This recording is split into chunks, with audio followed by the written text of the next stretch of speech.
मैं एपी विश्वकर्मा स्वागत करता हूं अपने YouTube मंच पर।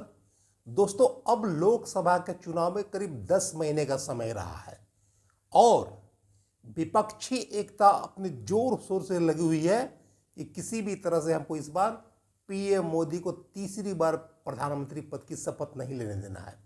दूसरी तरफ सत्ता पक्ष भी अपने सत्ता के नशे में चूर है और वो भी दावा करती है कि इस बार हमको हर हाल में 400 प्लस सीटें लाना है। तो बात है किसके दावे में कितना दम है।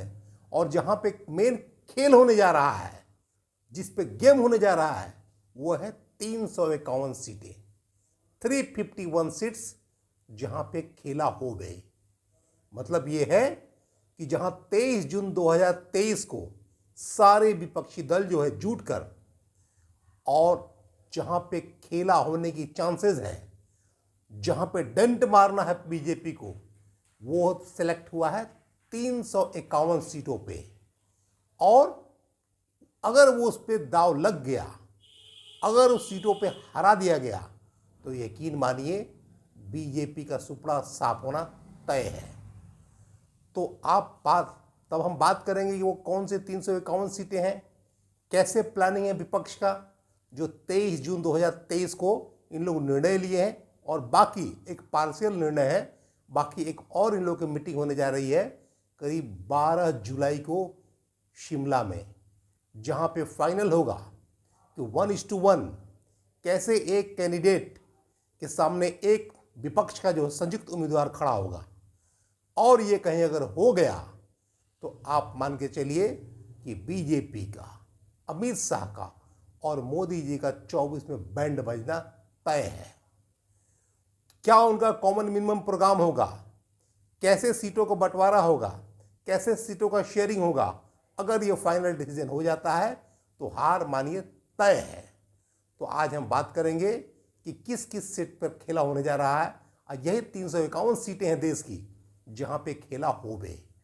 खेला होवे मतलब बीजेपी का सुपड़ा साफ। खेला होवे मतलब इस बार जो है मान के चलिए कि तीसरी बार पीएम मोदी शपथ नहीं लेने जा रहे हैं। तो बात करेंगे इंपॉर्टेंट बात कि कौन कौन से ऐसे स्टेट्स हैं जहां के जो योद्धा हैं, जो वॉरियर्स हैं, जो लोकसभा के चुनाव को लड़ते हैं और लड़ाते हैं, उसको सुप्रीमो, नॉट कोई रिप्रेजेंटेटिव, उस पार्टी के जो हेड हैं, जो सर्वे सर्वा हैं, सुप्रीमो, सबों ने भाग लिया। और ये बहुत ही इंपॉर्टेंट और महत्वपूर्ण है देखने वाली बात।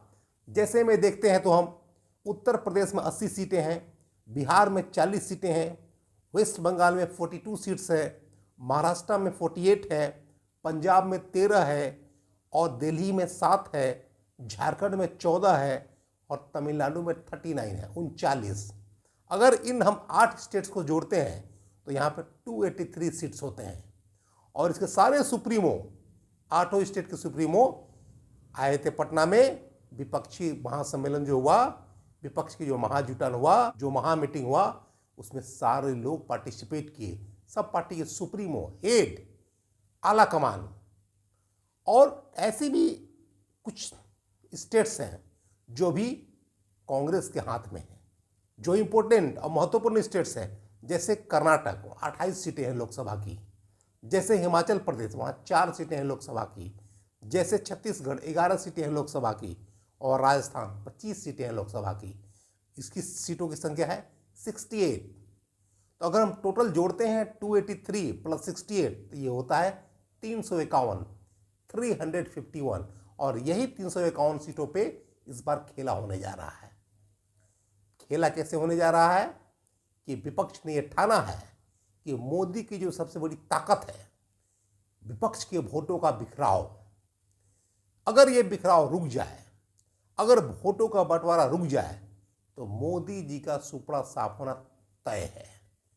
कोई नहीं बचा सकता। ये बात को मोदी जी जानते हैं, अमित शाह जानते हैं और बीजेपी भी जानती है। और यही सीट पर खेला होने वाला है, यही 351 सीटों पर खेला होवे। और अगर हम बात करते हैं अभी कितना उसका स्ट्रेंथ है, कहाँ पे कौन पार्टी जीती हुई है, तो जो 8 स्टेट्स हैं, यूपी में 62 पर अभी बीजेपी काबिज है, बिहार में 17 पर काबिज है, वेस्ट बंगाल में 18 पर काबिज है, महाराष्ट्र में 23 सीट पर काबिज है, पंजाब में 2 सीट पर, दिल्ली में 7 की 7 सीट पर और झारखंड में 11 सीट पे, जबकि तमिलनाडु में कोई सीट पे काबिज नहीं है। मतलब 140 सीटों पे काबिज है ये 8 स्टेट्स में। और बात करते हैं जो कांग्रेस का शासित प्रदेश है, जो कांग्रेस के राज्य है, उसमें क्या भी स्टेटस है और कितना सीटें जीती थी बीजेपी 2019 में। तो कर्नाटक में 25 सीटें जीती थी, मैंने 28 में 25।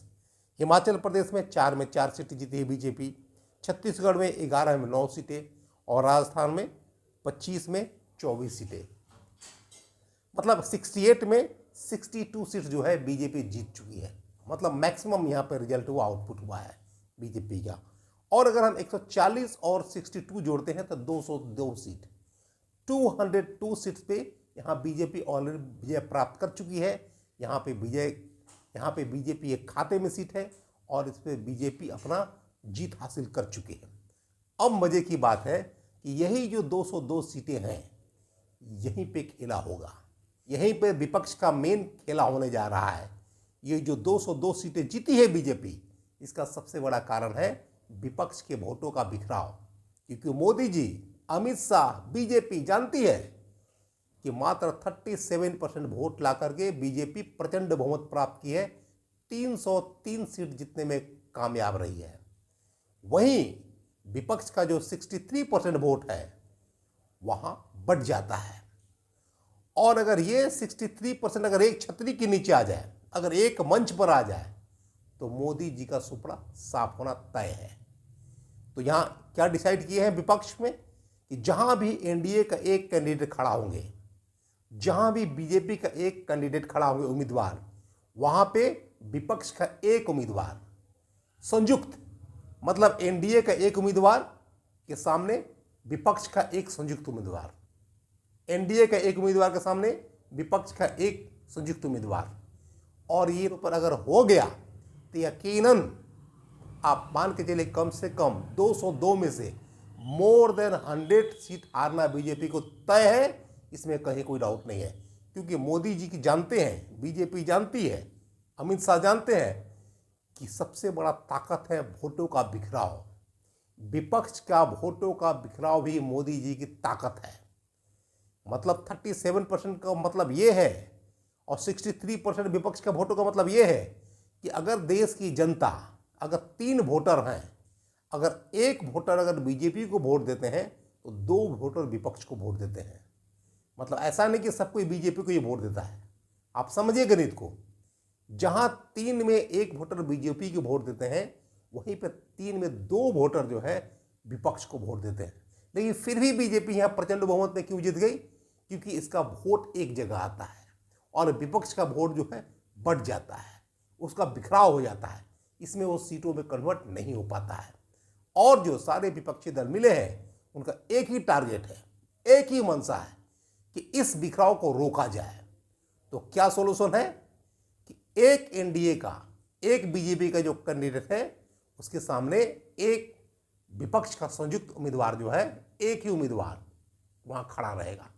मतलब एक एनडीए का सामने में एक विपक्ष का, एक एनडीए का सामने में एक विपक्ष का संयुक्त उम्मीदवार। अगर ये हो गया तो मान के चलिए कि 100+ सीटों पे डंड मारना तय है। और जो 303 में अगर 100 घट गया तो 203 आ जाएगी और यहीं पे खेला हो जाएगा।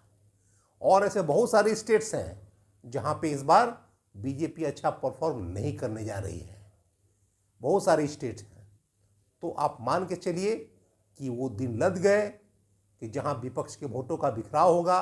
अब इन लोगों को होश में आ चुके हैं, इन लोगों को समझदारी हो चुकी है और कैसे बीजेपी को जड़ से उखाड़ना है ये इन लोगों ने ठान लिया है। तो दोस्तों 351 सीटों पर खेला होने जा रहा है और मान के चलिए इस बार बीजेपी का बैंड बजना तय है।